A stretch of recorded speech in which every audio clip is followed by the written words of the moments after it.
కొడిమేల మండలం జైత్యాల కరీంనగర్ ప్రధాన రహదారి పొడుగు వద్ద రైతులతో కలిసి బీఆర్ఎస్ నాయకులు రోడ్డుపై ధర్నా నిర్వహించారు. సీఎం రేవంత్ రెడ్డి 15 ఆగస్టు వరకు 2 లక్షల రుణమాఫీ చేస్తానని చెప్పి కొందరికి మాత్రమే చేసి రైతులందరికీ రుణమాఫీ చేసినట్లు అబద్ధాలు ప్రచారం చేస్తున్నారని ఆగ్రహం వ్యక్తం చేశారు. వెంటనే ఇలాంటి ఆంక్షలు లేకుండా అర్హులైన ప్రతి ఒక్కరికి రుణమాఫీ చేయాలని డిమాండ్ చేశారు.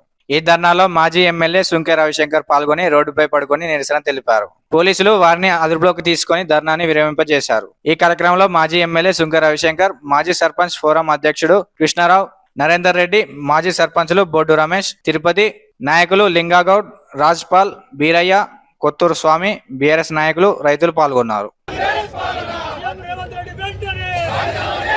కొడిమేల మండలం ఎక్స్ రోడ్లో ఈరోజు రుణమాఫీ ఎలాంటి షరతులు లేకుండా, కొర్రీలు లేకుండా రుణమాఫీ చేయాలని ఇవాళ రైతులతో కలిసి రాస్తా రోకో ధర్నా చేయడం జరిగింది.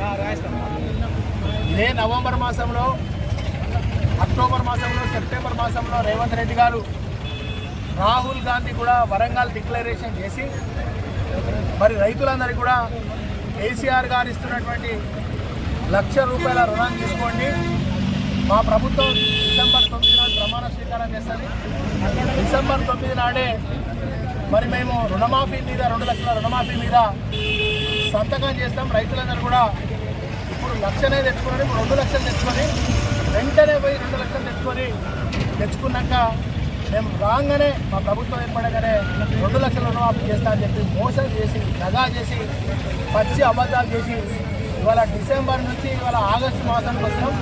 లాస్ట్కు చాలా గడువులు ఏకకాలంలో 2 లక్షల రుణమాఫీ అన్నారు.